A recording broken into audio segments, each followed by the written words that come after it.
The late-night diner reeked of burnt coffee and a quiet kind of surrender. A smell so familiar to me it felt as if it had seeped into the threads of my uniform, and the flickering fluorescent light above my head buzzed in steady, hammer-like beats that throbbed against my temples, while the shoes I wore, held together by a few stubborn stitches and a fragile sliver of hope, cut into my swollen feet with every step, turning a 10-hour shift into something that felt less like work and more like a sentence. I was scrubbing table number 7 for what felt like the 1,000th time that night. I glanced at the clock. It flashed 10:47. I reminded myself that in just 13 more minutes, I could finally collapse into my tiny room on East Carson Street. I could pretend, just for a breath, that my life was not quietly falling apart. Suddenly, Carol's voice sliced through my thoughts, sharp and disdainful as always, calling, "Grace, to top at 12. And I did not bother reminding her that my shift was nearly over, because at Riverfront Diner, the name on your badge might as well mean invisible. So I grabbed my order pad, pulled the tired smile over my face like armor I had worn for years, and walked toward table 12, only to see them. A little boy, no older than 5, too small, too quiet, his tiny hands folded neatly on the table, as though waiting for something he somehow already knew would never come. And beside him sat the man who changed the entire air in the room. A man who did not belong in a cracked vinyl booth under the weary light that made everyone look washed out. A man who, even in a plain black t-shirt and jeans, carried an aura of restrained power, as though something dangerous was being held tightly beneath the surface, with eyes like winter storms, cold and calm and edged with threat.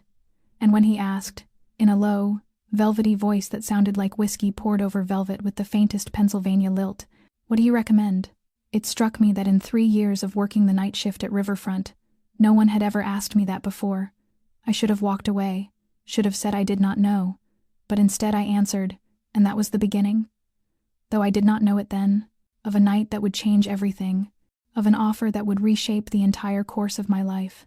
In the weary breaths of Riverfront Diner, if you find yourself leaning into this story and feeling your heart tremble just a little at each glance, each quiet inhale, each small moment that can alter an entire lifetime, then please subscribe to our channel now, press like, and share this video so that stories filled with depth and emotion like this one can reach even more hearts each passing day.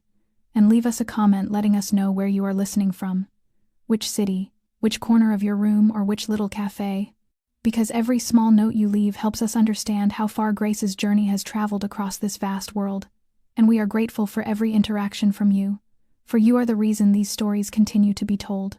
I did not understand why I could not pull my eyes away from them, or rather, away from him, because there was something about this man that made me wary yet stirred a kind of uneasy curiosity, and as I walked closer with my heart beating softly but steadily, it felt as though my body sensed something was about to shift while my mind had not caught up. The man did not look at the menu, his eyes never leaving mine for even a heartbeat, while the little boy remained still, like a small wax figure, his gaze fixed on some invisible point between us, and I found my voice again, greeting them quietly, asking what they would like to order, a question he did not answer immediately as a brief silence stretched long enough to feel endless before he tilted his head slightly as though he was studying me, not the way customers usually did but the way someone evaluates what is worth their time, and he asked how long I had worked here, his voice still low, quiet, sharp, a question that had nothing to do with food. And though I paused for half a second, I answered with a vague, "Quite a while," which made him nod as if confirming something inside his own mind. Suddenly the boy looked at me, and the still gray of his eyes startled me, not because they were intense or fierce, but because they were too quiet, too sorrowful for a child of 5, holding an entire sky of unspoken things. And then the man asked his next question, this time about the food, asking if there was anything worth trying here, which made me let out a small laugh I could not hold back. Because at Riverfront Diner the phrase "worth trying" did not truly apply, and I suggested the grilled beef sandwich with potato soup, the dish I knew the cook was least likely to ruin, and he nodded before turning to the boy, and in some silent exchange between them the boy nodded back, prompting the man to say they would take 2 of the same and a glass of milk for the kid. So I wrote the order and turned away, but could still feel his gaze on my back. Not the look of a man staring at a waitress, but the look of someone reading a book page by fragile page, spine cracks and faded ink included, and as I carried the order to the kitchen, I could not explain the unease rising under my ribs because there was something very strange about this man, not just the way he spoke, or the way he dressed like an ordinary person, who nonetheless radiated something unmistakably uncommon. But the way his silence created a space that seemed to pull everything around him inward. When I returned with the plates and the glass of milk, the boy still sat exactly as before, but somehow felt a little less distant. Or maybe that was just my imagination. And as I set the dishes down, I asked him gently if he liked potato soup, and he looked at me again and gave the faintest nod. So small it felt like a fragile thread, and a thin smile rose on my lips without my permission. The first real smile of my entire night. And for the first time I did not feel completely invisible, and the man whose name I still did not know watched me as though he had just noticed the same thing, leaving me unsure whether I felt safer or exposed. I pulled my order pad back and prepared to walk away when he asked another question, asking for my name, and I stopped, turned back, and lifted a brow, telling him my name was Grace Whitaker, and he pressed his lips together as if committing the name to memory, thanking me with a softened voice that still held its firm control, like I had just signed something I had not yet read. And as I walked away, the skin beneath my uniform still trembled, because in 3 years of serving thousands of customers, no one had ever made me feel as though I was standing before a door that, once opened, could never be closed again. I was wiping down the coffee station when I heard the faint clink of a spoon tapping against the side of a cup, a small sound that felt like an unspoken summons. And when I lifted my head, I found the man's eyes fixed on me across the space between the diner tables. No wave, no nod, just a steady gaze that held me in place. I picked up the coffee pot and walked toward table 12, trying to keep my breathing even and my expression calm while every nerve under my skin stayed on alert, because I had never seen anyone quite like him. And when I refilled his cup, he did not say thank you right away, only watched me quietly as though every small movement I made told him something he wanted to understand. And then in that level, the low voice of his, he asked a question that made my hand pause for a heartbeat, asking what time I finished my shift. A simple question, ordinary enough coming from anyone else, but from him it carried a weight that pressed against my ribs, and I looked at him trying to read something in his face but found nothing except a stillness like calm water waiting for a storm. I did not answer immediately, letting my eyes drift toward the boy beside him, hoping to find some sense of normalcy in the child. But Leo sat there like a small shadow, his hands neatly placed on the table, his gaze fixed on no one, barely moving, barely breathing. And I turned back to the man, setting the coffee pot down, my voice going colder without my noticing as I asked why he wanted to know, and he smiled, the kind that never reached his eyes, saying he wanted to speak with me after my shift, only a conversation, nothing more, and his gaze stayed on me as though waiting to see how I would respond to the invitation. I stepped back half a pace, my heart pounding once, asking where he meant to talk, here or somewhere else. And he leaned forward slightly with his elbows resting on the table and his fingers interlaced, saying it would be in a public place if I agreed. No pressure, no obligation, he only needed 5 minutes. And I realized then that I was not the only one being observed because Leo suddenly lifted his head and looked at me, his gray eyes meeting mine for a single second that felt stretched across an entire lifetime, and something in that gaze made my chest tighten. Perhaps the quiet expectancy, perhaps a sorrow without a name, or something deeper still. Something I had never learned how to name. I did not answer right away, because part of me wanted to walk away and leave all this strangeness behind and return to my invisible life.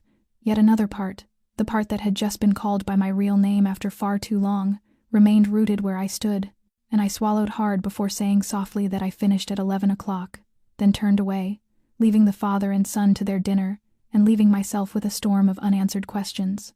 And I felt certain that something was coming, something drawing me in bit by bit, like an undertow impossible to resist. And I was no longer sure I wanted to fight against it. I ended my shift later than usual, because Carol had deliberately left a pile of unwashed dishes as a quiet kind of punishment, and by the time I removed my apron and stepped out the back door of Riverfront Diner, the late-night cold hit my lungs like a sharp slap that brought me fully awake. I walked around the back lot, my legs aching, my mind still heavy from the strange conversation earlier, wanting only to go home, take off my shoes, and silence every echo inside my head. But the moment I reached my old car, I realized I was no longer alone, because he was there, leaning against a black SUV parked beside mine, his posture still, hands in his pockets, his shadow stretched long across the uneven concrete under the dim streetlights. And now I knew his name, Nate, because when he paid the bill, the signature on the receipt had been clean, sharp, unmistakable, Nathaniel Cole. I froze a few steps away as instinctive caution rose in me, but he did not move toward me, only spoke my name, his voice low and clear in the quiet, telling me he wanted only 5 minutes, and I looked around the empty parking lot with no engines running, no footsteps, no witnesses, knowing that if something happened I had no one to call for help. Yet in some strange way I did not feel afraid, not the way I had felt when a drunken stranger once followed me to my door, because Nate's presence did not feel like a threat, more like standing too close to a powerful fire, dangerous, but only if you stepped too near. I nodded slowly, told him 5 minutes, folded my arms, and kept a few steps between us as I asked him to speak. And he held my gaze for a long moment before saying he was not here by accident, that he had come for a reason, and that reason had to do with me, words that made my frown deepen because I did not know him and had never met him, so why should I have anything to do with his life? But he crossed his arms and spoke in a measured voice, saying he had a son, the boy I had already seen, Leo, and that the child needed a mother, and I stiffened not because of the word mother, but because of the way he said it, without emotion, without desperation, simply as a fact presented as part of a plan. And he went on to say he could give me a life I had never dreamed of, one that was safe and steady, where I would not have to serve tables in that worn-out diner or return to the apartment I still called home.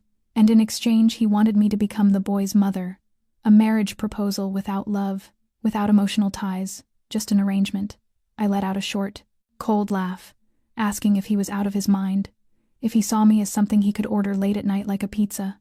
But Nate did not get angry, only nodded slightly as though he had anticipated exactly that response, telling me he understood and that I did not need to answer right away. But before I refused, he wanted me to look at the boy one more time, not with my eyes but with my heart, and he drew a small photo from the inside pocket of his coat and held it toward me, showing Leo sitting alone on a park bench with his eyes fixed on the camera, expressionless, yet carrying the same quiet depth they held when he looked at me earlier.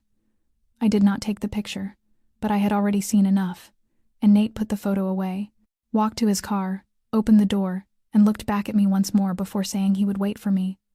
One more night, then he drove away into the empty street and disappeared as though he had never been there at all, leaving me standing in the cold wind that slipped under my collar and made me shiver, though not from the chill, while a question with no answer echoed inside me. If all he offered was an arrangement, why did it feel as if I had just been woken from a long dream and now stood on the edge of something far larger than anything I had ever known? I did not understand what made me go back.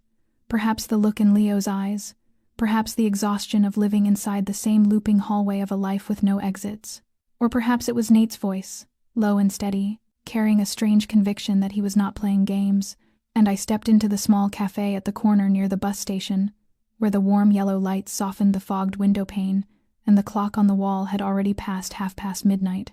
Nate sat waiting in the farthest corner with a thin ribbon of steam rising from the white ceramic cup in front of him, his eyes just as deep and unreadable as the first time I saw them, and he rose when he noticed me, pulling out a chair with the courtesy of a true gentleman, and I sat without speaking, pretending at composure even as my insides tightened around a dozen impossible possibilities, while Nate set his cup down, laced his fingers together, and told me he knew many things about me, assuring me it was not a frightening kind of surveillance but something he needed to be certain of, and though I did not yet understand what he meant, my spine straightened on instinct as he listed the pieces of my life.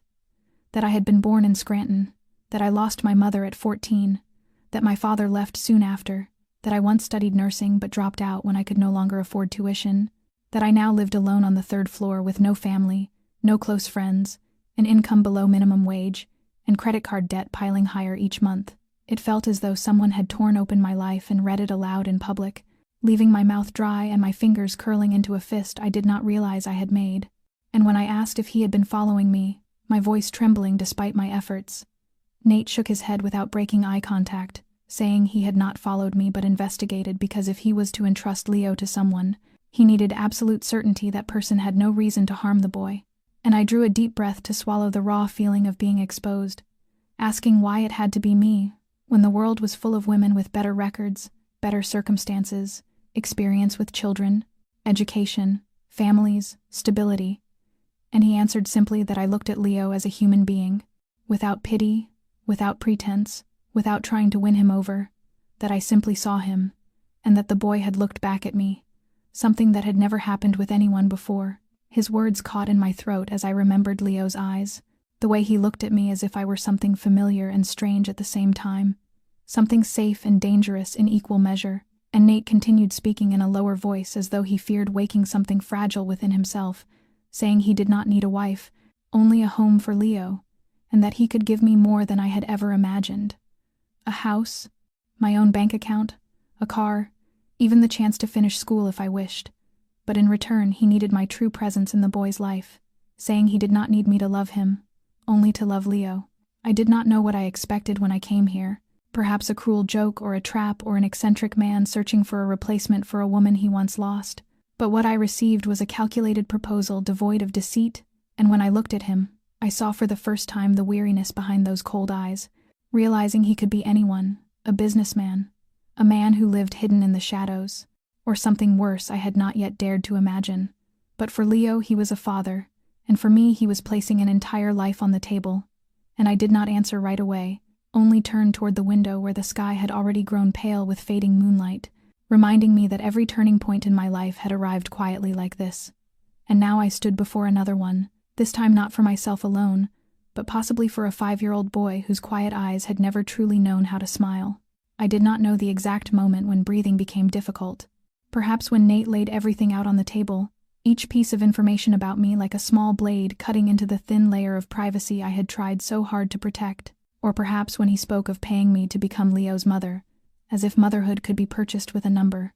And I pushed my chair back, the scrape of metal echoing sharply in the quiet cafe until the last few customers turned to look. Though I did not care, my heart pounding like a beaten drum, filled with panic and anger, insisting that I was not the kind of woman he thought I was, that I did not need to be rescued with money, that poverty did not mean I was waiting to exchange my life for one controlled by someone else. My voice trembled, whether from fear, cold, or something deeper that had just been struck too sharply, and Nate remained seated with his eyes fixed on me, steady and unshaken, while I turned away overwhelmed by a strange mix of fury and disappointment, the kind that comes when someone sees through the layers you have used to shield yourself and finds the cracks you tried to forget existed. And I hurried out of the cafe into the night wind that stung my face with its icy bite, my footsteps echoing across the empty sidewalk as my heart thrashed to erase everything I had just heard, needing only to go home and shut every door inside myself, burying emotion beneath silence. But when I reached the end of the street, a small voice behind me froze me in place, calling my name, and I turned to see Leo standing a few steps away, his small figure swallowed by an oversized coat, his tiny hand gripping the fabric, with no one behind him, no Nate, only the boy staring at me without running, without smiling, without crying, just looking with those gray, still eyes that felt like a silent lake, an expression no 5-year-old should ever wear, no child should have to bear because the world had already asked too much of him. And I turned fully toward him, kneeling so that our eyes met as I asked why he had followed me, though he did not answer. Instead, he walked toward me slowly, as though testing whether I would flee again, and when he stood close enough that only an arm's length separated us, I saw his small lips pressed tight and his cheeks flushed from the cold, and then he reached out, his tiny hand brushing mine in a touch so gentle it felt like he feared I might disappear if he applied any more pressure. And I did not know what could drive a child to need a stranger like that, but that small hand kept me from taking another step away. I lifted him instinctively, holding him against me, and he pressed his face into my shoulder, his warm breath brushing my neck, and I asked nothing, analyzed nothing, argued with nothing, simply sat on the stone bench outside the cafe holding a child who was not mine, while my heart beat as though it had belonged to him long before this moment. And a few minutes later Nate stepped outside, saying nothing, not approaching, only watching as if witnessing something more important than any plan he had ever crafted. And when I lifted my head to look at him, suspicion still in my eyes, my voice had softened as I told him I had not said yes, and he nodded, a rare glimmer of relief in his gaze, saying he knew but that I was still here. And for him that was enough for tonight. I did not answer, only tightened my arms around Leo, and in that moment I understood I had crossed a threshold I could never step back from, not for Nate and not for money, but for a 5-year-old boy who had chosen me long before I had the courage to choose myself. When I opened my eyes the next morning, it was not the alarm clock or the familiar damp smell of my small apartment that woke me, but a strange sensation in my chest, as if something inside me had shifted in a way that could never be undone. And I sat up with my thoughts still spinning from the night before before noticing a small piece of paper on the old kitchen counter, with a line of handwriting that was brief, strong, and deliberate. "A car will pick you up at 10 o'clock. I could not remember agreeing to anything, but I also could not remember saying no, and when the black SUV pulled up in front of my building, I was almost prepared for some kind of joke or trap.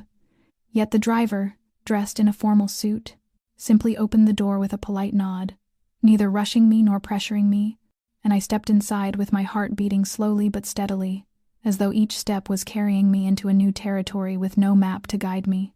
The hotel where Nate was staying was unlike anything I had ever seen, quiet instead of boastful, understated instead of flashy, yet it radiated a kind of silent, intimidating luxury, and the entire top floor had been reserved with not a single other guest in sight, as I was taken up by a private, code-locked elevator.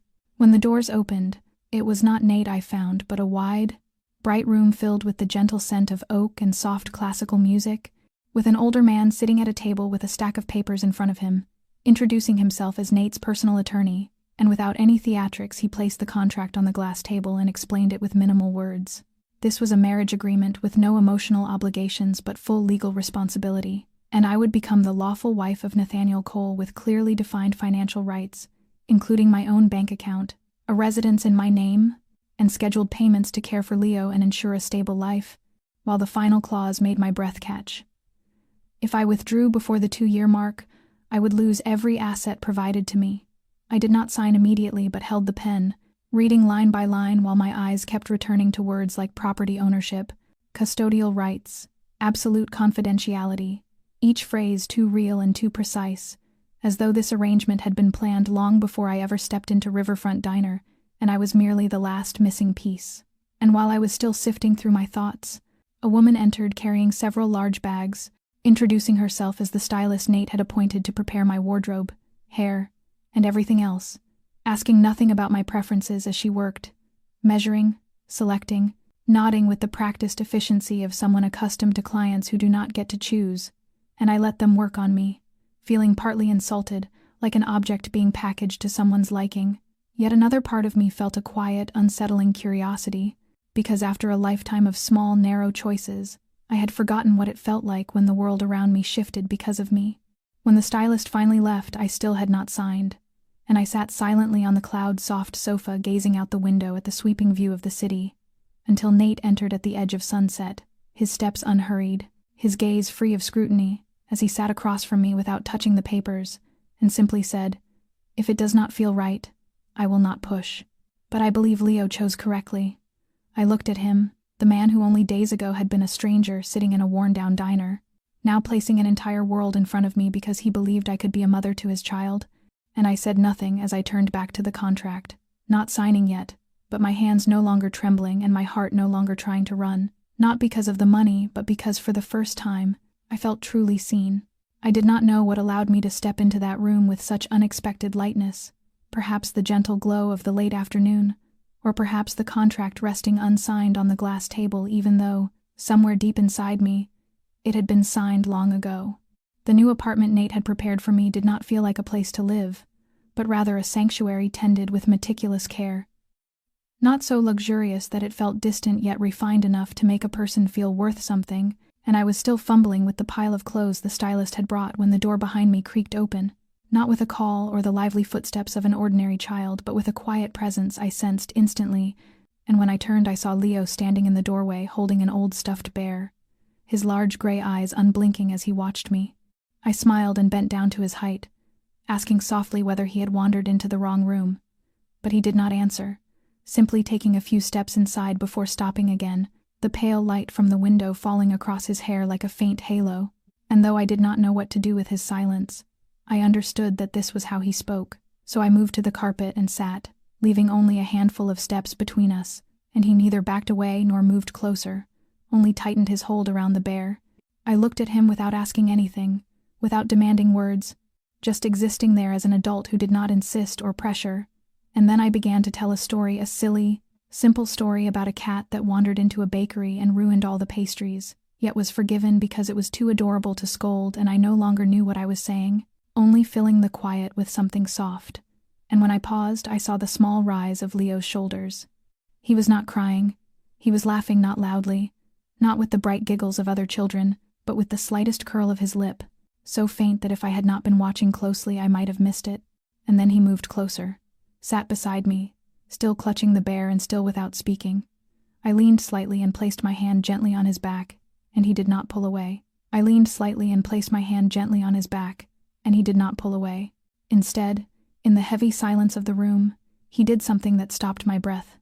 He slowly leaned his small head against my shoulder, his weight settling against me as if he had finally found a place to rest. There was no sound, no word spoken, yet that simple surrender carried the weight of an entire world, and my throat tightened as tears rose without warning, not from sadness but because, for the first time in my life, someone had chosen to trust me without needing a reason. I had not given birth to this child, yet in that brief moment of shared warmth, I felt a bond forming that was stronger than blood, and I wrapped my arms around him carefully, afraid of startling him.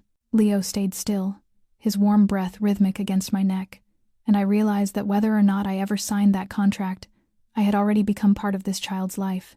I felt as though I had been given something more precious than anything money could buy, a silent permission to enter the heart of a child who had closed himself off to the entire world.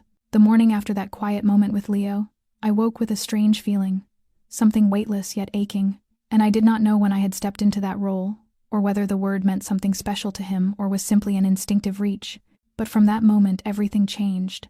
Leo no longer avoided my eyes, no longer slipped through hallways like a shadow, and he sought me out each morning, still quiet, still sparing with words, yet his presence felt like a steady breath beside me, and slowly the unanswered question that lingered at the edge of my thoughts began pressing heavier on my chest. Who was Leo's mother, and what had happened to her, because Nate had never said, and all I had were empty spaces filled by the silence of father and son, until one afternoon, while I was making tea in the small kitchen, Nate walked in with the last light of the day, casting his silhouette across the wooden floor, his figure merging with that soft, fading glow in a way that felt strangely calm.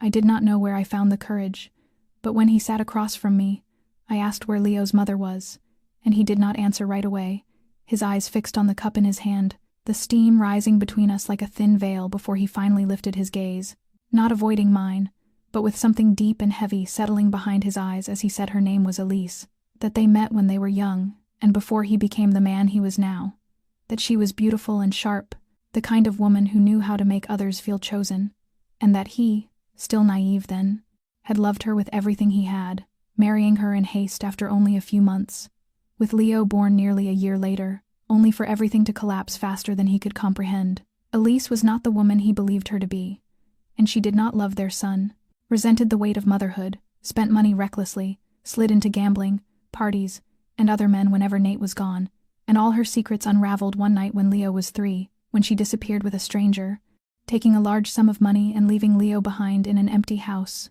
where no one found him until Nate returned to discover his child sitting on the floor, clutching a broken toy, silent, and Leo did not speak a single word for nearly 6 months, no sound, no crying, only wide eyes staring toward the door whenever it creaked, as if waiting for someone Nate knew would never return.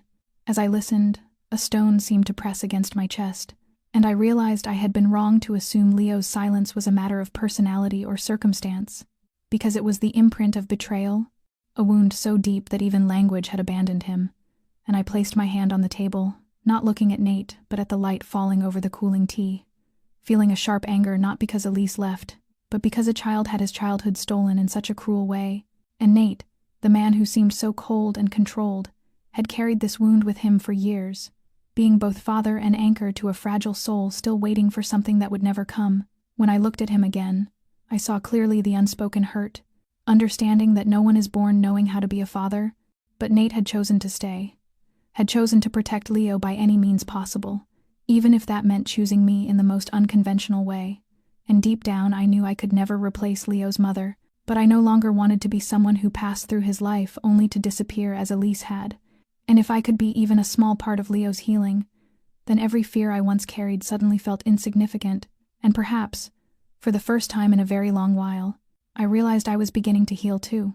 Ever since the afternoon Nate told me about Elise, something inside me had shifted, and I began to look at him differently, not just as the man who presented me with an extraordinary contract, not just as Leo's father, but as someone carrying far more fractures than he ever allowed the world to see. And although I thought this new understanding would make me feel closer to him, it instead made everything more complicated. Because once the wedding began taking shape, I found myself suffocating inside the very world I had once been curious about. The stylist arrived each morning with expensive gowns. The wedding decorator brought color palettes and flower samples without ever asking what I liked. The menu was decided before I could name a single dish, and the schedule was printed down to the minute as if I were an actress in some grand performance no one cared to ask my opinion on. And every time I tried to speak, Nate's assistant would smile politely and say everything had already been arranged and all I needed to do was rest and shine on that day. But I did not want to shine, I wanted to breathe. Yet each time I thought of mentioning any of this to Nate, my eyes caught Leo watching me from a corner of the room, where he sat quietly coloring or clutching his old stuffed bear, and I could not bring myself to tell him that I felt like a puppet when he had finally found a sliver of peace beside me. Sleeplessness began creeping into my nights. Not from worry over dresses or hairstyles, but from the feeling that I was slowly slipping away from myself, becoming day by day a version shaped by the expectations of others. No longer the Grace who wiped down greasy tables through the small hours at Riverfront. No longer the Grace who cried when Leo first whispered "Mama." And I told myself this was just a phase, that everything was meant to be perfect. Yet deep down I knew something had shifted off balance. I had no say in the guest list, no choice in the music, and even the wedding ring arrived chosen for me with a message saying it was the design Nate's mother had selected for her future daughter-in-law. And hearing that left me silent, because I had never met his mother, never knew what she thought of me. Yet everything in his world seemed predetermined, as if an old machine kept turning and I had merely been inserted into the empty space it required. One afternoon I slipped outside alone for real air, only to have a black car pull up almost instantly, a guard stepping out to gently escort me back because, "Mr. Nate would worry if he didn't know where you were." And I forced a smile even as a coldness spread quietly through my chest. Was it worry or control, protection or confinement? And I began to wonder whether the love I was slowly forming for Leo would be strong enough to withstand an entire lifetime inside a gilded cage. I also found myself studying Nate more closely, trying to distinguish between the man who had once been wounded and the man who might now be using that wound to shape another person's life into the form he needed. And as the wedding drew only a few days away, I stayed awake through the night, not from excitement but from the desperate need to remember who I had been before all of this began. And I was no longer sure that the woman in the mirror, wrapped in a white gown inside a lavish room, had anything left in common with the Grace who once walked out of Riverfront smelling of burnt coffee and exhaustion. The morning of the wedding arrived with an uncanny stillness. No noise, no rush, only a sequence of movements that felt programmed. The makeup artist arriving, the stylist adjusting the gown, flowers being carried into the room, a towering wedding cake placed quietly in the corner. I looked at myself in the mirror, the flawless makeup so perfect it erased every familiar line of my face. And the woman staring back had sharp eyes, softly curled hair like something from a magazine, and lips the color of blood. She was not me, but she was the bride Nate would marry today. And no one asked whether I felt nervous. No one asked if I was certain, and the frightening truth was that I no longer asked myself either. I walked into the ceremony to the soft rise of music, each step slow across the white aisle while strangers in elegant suits and evening gowns lined both sides, their appraising looks hidden behind polite smiles. And Nate stood at the end of the aisle in a perfectly tailored black tuxedo with his eyes fixed on me, not with the guarded watchfulness I had seen before, but with a calmness that suggested he had always known I would come. I do not remember what the officiant said, only the pounding of my heart drowning out the words until he asked if I would agree, and I nodded, while Nate answered immediately, without a breath of hesitation, "Yes," the word landing like both an ending and a beginning. The ring slid onto my finger, cold and heavy like an invisible chain. And then came the moment every gaze turned toward us, as the officiant announced he could kiss the bride. And Nate stepped toward me, not hurried, not slow, but with a certainty that blurred the rest of the world until only he and I remained. When he placed his hand on my back and lowered his head, his breath brushed my lips, warm yet threaded with something dangerous that drew every muscle in my body tight as a string. And the kiss was not gentle as I had imagined, not soft nor hungry, but a declaration, a claim, a clear message that from this moment on I belonged to him, and there would be no road back. His mouth was soft, but the grip at my waist was firm enough to make retreat impossible. And in that instant, beneath the polite applause and the lights shining across my hair, I felt myself standing at the edge of something far larger than a marriage, as though I had stepped through a door that had no handle on the other side. When he finally released me, Nate's gaze held mine for several seconds more, as if searching for regret, and I did not know the answer. But when I saw Leo standing behind him in his tiny suit, holding a small bouquet with a bright, innocent smile that seemed to light up the world, I knew I had done the right thing, even if the right thing might cost me my own freedom. Night fell slowly like a thick velvet curtain, swallowing the last echoes of the wedding celebration that had finally faded away, and the penthouse Nate brought me to after the ceremony did not resemble a typical honeymoon suite. It was large, quiet, meticulously arranged to the point of coldness, with no rose petals scattered across the bed, no awaiting wine, only a space illuminated by warm golden light that softened the edges of everything, without easing the sense of being watched. I stepped into the bedroom, every movement slowing as the rustle of my wedding gown underfoot sharpened my awareness of the tension rising in my chest, and Nate followed without a word, the door closing behind us like the final breath of freedom. He removed his jacket and laid it over a chair, the gesture gentle but unmistakably deliberate, and when I turned to him I felt my breathing quicken even though the air was not suffocating. No one had ever taught me what to do on a wedding night with a man I was only beginning to learn how to trust. And Nate moved toward me with eyes that had darkened, not with simple desire but with something deeper, heavier, as though he were holding back a tide inside himself. His hand touched my shoulder, the thin lace slipping aside to reveal skin that had been trapped under fabric all day, and I did not pull away, though every muscle in my body tightened. I was not afraid of him, but of what he stirred inside me, a pull that felt both like hunger and resistance, a step forward and a step back at the same time. His fingers slid behind me, unfastening each row of buttons slowly, and I could hear my heartbeat echo through the quiet room, each touch leaving a deliberate imprint, unhurried yet certain, as if he were not asking permission but affirming a claim rooted in the word wife I had once believed to be nothing more than ink on paper. When the final layer of fabric slipped away, I stood in his gaze, not as a woman stripped bare, but as someone peeled away from every layer of pretense. And he did not tell me I was beautiful or desirable, yet the way he looked at me made me feel as though I was the only thing that existed in that entire room.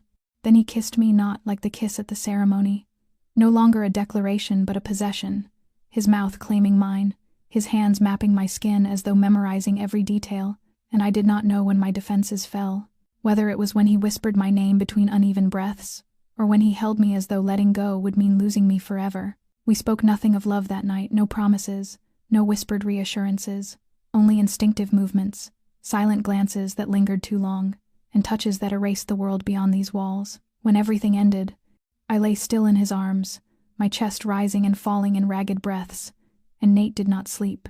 He pulled me closer, his lips brushing my forehead like the final punctuation to a sentence, before he whispered something that kept me awake until dawn. From this moment on, you are the one person I will never allow anyone else to touch, not anyone, not ever. And in that moment I realized the feeling of being claimed was not entirely sweet. It was an invisible chain, tightened by passion and power, making me want to run even as I found myself unable to walk away. The next morning, I woke in Nate's arms with my body still carrying the remnants of a night filled with emotion and contradiction. And he had already slipped out while I was still asleep, leaving behind a room so quiet I could hear the wind brushing against the windows. I rose from the bed, pulled on a robe, and stepped into the open living area of the penthouse, where breakfast had been prepared on the kitchen counter. The coffee still hot and fresh flowers already replaced, everything so perfectly arranged it made me feel as though I were living inside a set crafted for a film. Yet within that perfection the first fractures began to appear. When I headed downstairs, intending to walk out alone to pick up a few small things, a man in a black suit stepped out from the SUV parked in the garage, stopping me gently but firmly. He did not speak much, only lifted his earpiece, spoke a few brief words to someone on the other end, then turned to tell me that Mr. Nate wanted someone to accompany me wherever I went, and I gave a faint laugh, saying I only planned to wander the neighborhood for a moment. But his expression did not shift even a fraction, and when he moved I caught a clear glimpse of the gun beneath his jacket, a cold ripple running down my spine. I was not naive. I had lived in rough neighborhoods, worked in overnight diners, dealt with drunk customers, and I knew the difference between someone carrying a gun for work and someone carrying one because of the world they belonged to, and this man was not an ordinary bodyguard. Over the following days, I paid closer attention. Too many people came in and out of the apartment, their faces polite but distant, their eyes never truly meeting mine. some greeting me by name as though they had memorized my information long before meeting me. One evening, while I sat with Leo in the living room, a knock sounded at the door, and Nate answered it to reveal a stranger in a long gray coat with a hard-cut face and eyes sharp as knives. And they spoke in deep, quick Italian, their exchange carrying a weight that shifted the air in the room like a wild animal had just been let in. And Nate did not introduce him to me. And when the stranger's gaze swept past Nate and landed on Leo, I instinctively pulled the boy closer. After that, I began piecing together whatever clues I could find: the late-night phone calls Nate took, the sudden trips he never explained, the documents I occasionally glimpsed stamped in red with the names of companies I had never heard of. And I confronted him one evening as he stepped out of the shower, drying his hair in the bedroom. He fell silent, set the towel aside, then approached me with a calmness so controlled it tightened the skin at the back of my neck, as he said quietly that I knew he had enemies, that I knew he did not do ordinary work, but that I had to understand everything he did was to protect Leo, and now to protect me as well. I said nothing, because I understood then that I was moving deeper into waters darker than anything I had imagined. I was no longer the waitress serving coffee to weary men at the end of their shift, but someone standing inside a web of power where each thread could strangle a person without warning. And Nate was not a businessman, not simply a widowed father looking for someone to care for his son. He was part of the underworld, and I had somehow become a link in that network, not through coercion but through choice. And that, more than anything, was what terrified me. It happened on an afternoon that should have been peaceful, when the driver took Leo and me to a children's play area inside a shopping mall, a space filled with slides, ball pits, and long rows of arcade games. And because Nate had a meeting with foreign partners, I had offered to take Leo out so he could breathe more freely, away from the heavy atmosphere that had settled over the penthouse in recent days.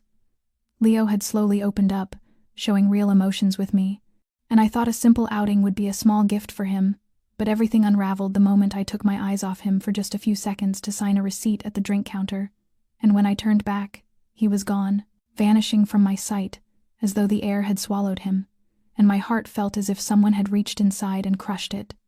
I ran toward the play area, calling his name over and over, my voice starting to shake, and staff members noticed immediately, a woman in a blue uniform rushing over to ask if I needed help, while I could only repeat the words, "My child is missing," as if those 3 words alone could tilt the entire world.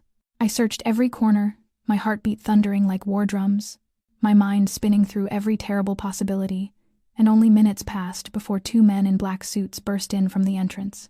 One of them the guard I had often seen with Nate, and he said nothing, only signaled for me to step back before he began sweeping through the area, with another team storming in from somewhere behind, everything happening so quickly it sent the surrounding crowd into panic, customers yelling, staff calling mall security, no one understanding what was truly unfolding. 5 minutes later, they found Leo in a small storage room behind the play zone, held by a stranger who had not yet managed to leave the building, and the man was subdued immediately. But all I saw was Leo's face as they carried him out, his eyes red, no sound coming from him, only a silent trembling that shattered me. I rushed forward and pulled him into my arms, holding him as though if I loosened my grip I would lose him forever, and I asked nothing about what had happened, nothing about why he had been taken there. The entire scene had moved too quickly to process, but I knew this was no accident, no coincidence, but a warning, a test. The underworld's way of sending a message that they understood Leo was Nate's one true weakness, and mine as well. On the ride home, I sat in the back seat holding Leo tightly while he said nothing, only pressing his head against my chest as if searching for the warmth he had lost, and the guard in the front seat said nothing either, his hand resting rigidly near the gun concealed beneath his coat. When Nate entered the apartment and saw us, he asked only one question: if the boy was unharmed, and when I shook my head with tears slipping down again before the first ones had dried, he sat beside us and wrapped his arms around both mother and child without speaking. But I could feel the fury coiled inside every breath he took. That night, Nate left the apartment. No explanations, no promise of when he would return, and I understood that the man who stepped out into the darkness was not my husband, but a provoked predator, ready to do whatever it took to protect what he believed was his. And for the first time, the fear I felt did not come from the men outside, but from the lengths the man I had chosen might be willing to go to defend the world he claimed as his own. Nate returned when the clock was nearing the 3rd watch of the night, the door opening without a sound while his footsteps echoed softly through the long, cold hallway. And I sat waiting in the living room, having never slept, holding Leo in my arms even though the boy was already fast asleep. When my eyes met Nate's, I knew instantly he had not come back as a husband or a father but as someone else entirely, and the black suit he wore carried smears of blood not yet dry. His left hand scraped, his collar tugged askew, and his eyes chilled like forged steel, not from a lack of emotion, but from the weight of fury he was still trying to contain from wherever he had been. I sprang to my feet, not out of fear, but because my instincts screamed that something irreversible had just occurred. Nate did not speak right away. He approached, looked at Leo sleeping in my arms, brushed a hand gently through the boy's hair, then turned away. I asked him what he had done, and he faced me slowly, choosing his words with care though his voice was stripped raw. He said he had found the men behind the kidnapping, a small group once allied with a rival organization in the South, who thought they could pressure him by touching Leo, who believed threatening a child would force him to yield, but they had been wrong. I stared at him, stunned, yet the question slipped from me anyway. What did you do to them? Nate walked to the bar, poured a glass of liquor, downed it in one swallow, then placed the empty glass onto the cold stone counter, meeting my gaze without a trace of remorse. He said he had dealt with each of them in the way his world demanded: no police, no lawyers, no courtroom or sentence, only direct, decisive consequences, a glance, a decision, an end. His voice was steady and slow, like reciting a record rather than describing the extinguishing of lives, and I stepped back, a chill spreading from my chest into my arms. I had known Nate was not an ordinary man. I had seen the gun in the drawer, heard the foreign language calls at midnight, but I had never imagined that the man who tucked his son into bed each night was also someone capable of ending a life without blinking. Nate stepped toward me, placing a hand on my shoulder as if trying to anchor me to the reality he believed he was protecting. He said he had done it for the family, for me, for Leo, that everything he did was to ensure no one would dare repeat what happened the day before. But within those words, there was a truth that closed around my throat. He did not act only out of protection. He acted because he belonged to a world where mercy was seen as weakness and ruthlessness was the only language that meant anything. I looked into his eyes, searching for the man who held me on our wedding night, who whispered he would let no one harm me, but all I saw now was the mask stripped away, revealing the core beneath, not an act, not a facade, but the essence of who he was. Nate did not apologize, did not justify. He simply clasped my hand tightly and said this was the last time. But deep inside, I knew one thing. For a man like Nate, there is no such thing as a last time. Anyone who threatened him, anyone who touched his family, would meet the same fate. And I, now, was part of that family, whether I chose to accept it or not. I sat alone in the living room as the first light of morning slipped through the curtains and stretched across the ice-cold stone floor, with Leo still asleep in his room and Nate not yet returned. And I did not ask or call, because I knew there were parts of his life I was never meant to touch. Yet it was that very silence that made breathing harder than any confession could have. Inside me was a tangled mess, torn between reason and emotion, between what was right and what twisted my heart. And I once believed the greatest bond in a woman's life was marriage, but now I understood it was not the ring or the ceremony that made one lose freedom, but the choices we believed we made freely when in truth they were just the consequences of circumstances crafted too cleverly around us. I had chosen to stay. No one forced me. I heard Nate's offer. I agreed to step into his world. I nodded at the altar. I held Leo and whispered I would not leave. Yet now, seeing the man I called my husband end a life without a flicker of hesitation, I felt the invisible chain tightening around me day by day. I was no longer the Grace who stood behind the counter at Riverfront Diner, the girl who could choose her own shift, make herself a terrible cup of coffee, and sit alone pondering her quiet, uneventful life. Now I lived in an apartment larger than anything I ever imagined, yet I could not step outside without someone accompanying me. I wore designer dresses and ate meals prepared by a private chef, yet I could not invite an old friend over or ask Nate where he went when the night swallowed him.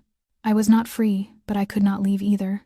Every time I thought about walking away, I remembered the look in Leo's eyes when he clung to me in the mall, the way he tucked his head against my chest when nightmares shook him awake, the fragile moment he first called me Mama, as if afraid the word would shatter something sacred. He was the part of me I could never abandon. Nate might be dangerous, but Leo was not. He was a child who needed love, protection, and if I walked away, I would not just be fleeing Nate. I would be abandoning a small heart that was learning to trust me piece by fragile piece. I began writing in a journal again, a habit I once abandoned when life became too loud to hear myself. And in those pages I did not call Nate my husband. I called him the storm. Powerful, unpredictable, pulling everything into his orbit, but I also wrote that in the eye of that storm I had found something that resembled a home, not because I felt safe, but because I needed to keep Leo safe. I started learning how to adapt, how to stay silent when needed, how to read Nate's eyes instead of demanding explanations, slowly understanding that love was not always freedom. Sometimes it was choosing to stay even when you knew the cost could be the rest of your life. And I stayed, not because I was weak, but because I knew I could not bear the thought of Leo waking in the night and not finding me there. The truth is that I was no longer free, but I had a child who needed me, and that was the only reason strong enough to make me nod to myself each morning in a place where every door was locked by secrets I was not yet strong enough to open. I began to question things at moments when I once would have chosen silence, not to rebel or defy Nate, but because I understood that if I never spoke, I would remain a shadow in this house, a puppet moving through a world he had crafted long before I stepped into it, and I did not want to be merely another piece in his survival strategy, or a warm body he hired to fill the space left behind by someone else. One late evening, after Leo had fallen asleep and we were eating dinner alone, I set down my fork, looked straight at Nate, and asked whether he saw me as a true partner in his life, or just a role he paid to occupy, and he did not grow angry or deflect the way he had before, instead placing his glass of wine on the table and watching me for a long moment as though weighing a truth he had never allowed himself to speak, before finally telling me that I was not a puppet, but that I was living on a stage where every person had to learn how to perform until they had earned real trust, and that I was doing better than anyone he had ever known.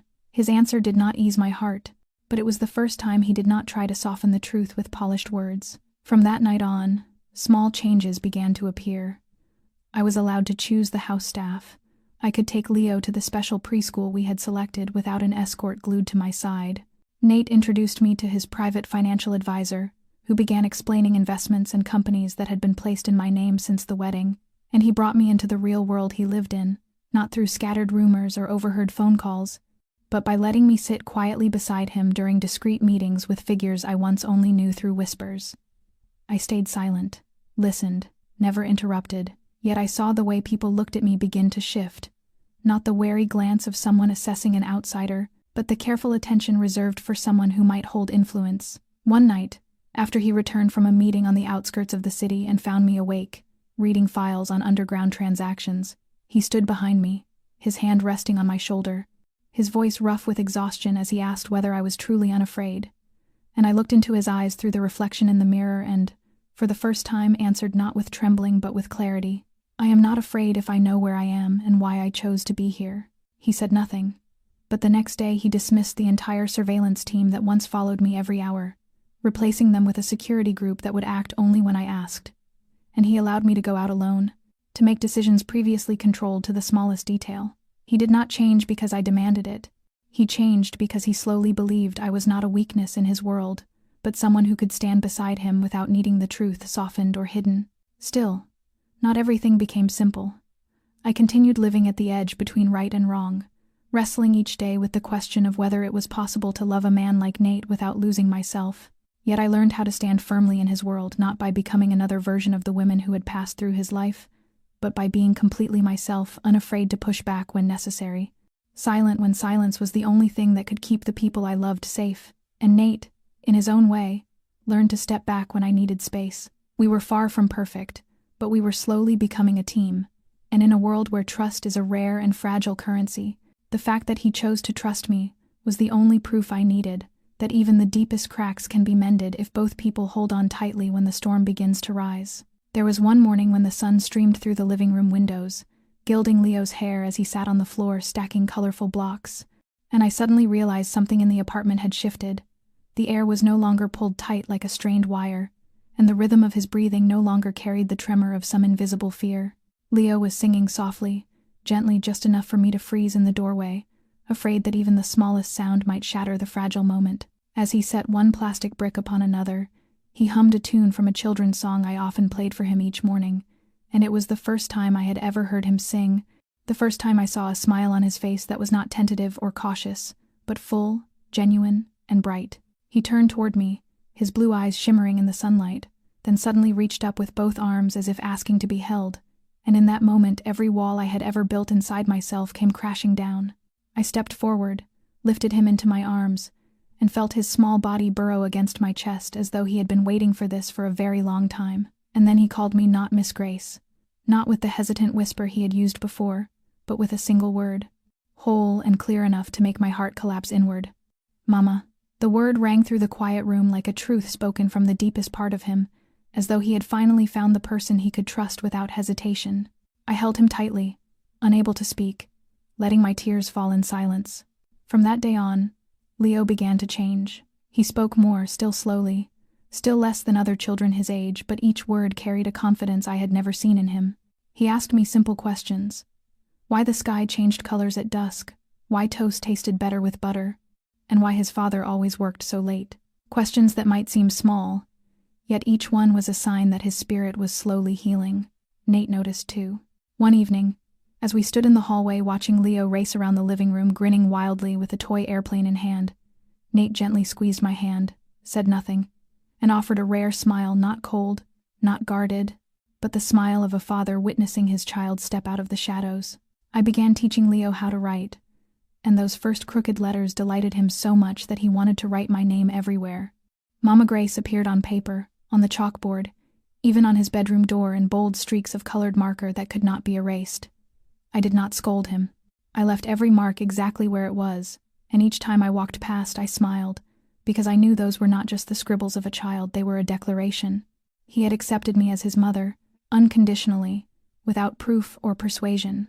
I did not bring him into this world, but I would be the one who stayed with him through dreams and nightmares alike, and the miracle was that, from that day on, the nightmares grew fewer.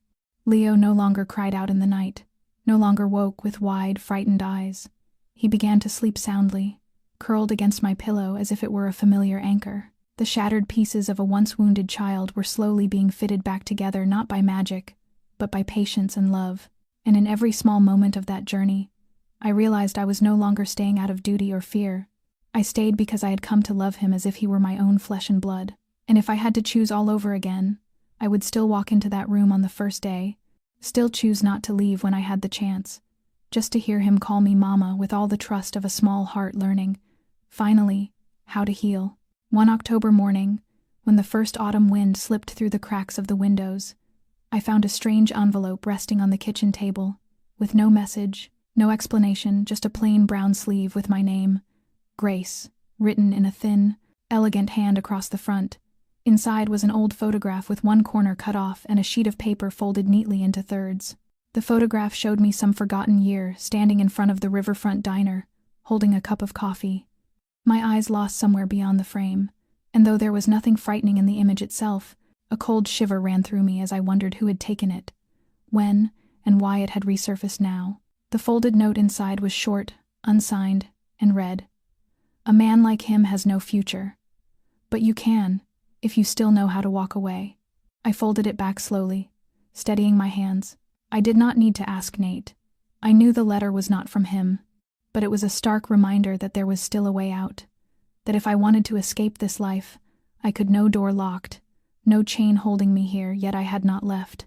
That night, after Leo had fallen asleep, I stepped out onto the balcony where Nate stood smoking, a habit he kept only on the hardest nights. I handed him the letter without a word. He read it, folded it once more, and tossed it into the fireplace beside us, the flames devouring it within seconds. He did not ask what I intended to do, did not urge me to stay or leave. He only said, "I won't stop you. But Leo, he'll be waiting for you in the morning, and if you're not there, it will break his heart." I could not sleep after that. I lay beside Leo, listening to his steady breathing, his small hand wrapped tightly around my finger as though afraid I might disappear into his dreams. I stared up at the ceiling, thinking about every step that had led me here, from the girl collapsing beside a battered espresso machine, to the woman living in a sprawling apartment with the most dangerous man I had ever known and the child I loved more than my own life. I was no longer the Grace I once had been. I was no longer free, yes, but I was no longer alone either. And I began to realize that life did not always need an open door to be called freedom. Sometimes it was a place to return to, a person who needed you, a love too complicated for simple names. I imagined what life would look like if I left. A small apartment far from the city, a new job, a new identity. Perhaps it would be quieter, safer, but there would be no Leo calling Mama each morning, No small hand seeking mine in the cold of night. No conflicted, vulnerable look in Nate's eyes when he whispered, "I trust you." I could walk away, but I knew I would spend the rest of my life feeling as though I had abandoned the one thing that mattered most. I understood then that love is not always gentle or morally tidy to those outside looking in. Sometimes it is an unspoken negotiation between two broken souls who found each other against all odds. And I had made my choice not for Nate, but for Leo, for myself, for the woman I had become after walking too far to turn back.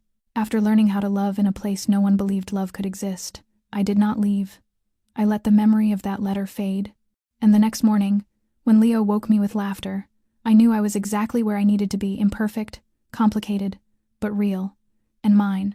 The sky that morning was impossibly clear, and as I stood on the balcony with a warm cup of coffee in my hand, I looked down at the small garden where Leo was playing with Nate, the little boy laughing, his eyes filled with a brightness only children know when they feel loved and safe. Nate watched him, then lifted his gaze toward me, and when our eyes met, no words were spoken, yet I understood.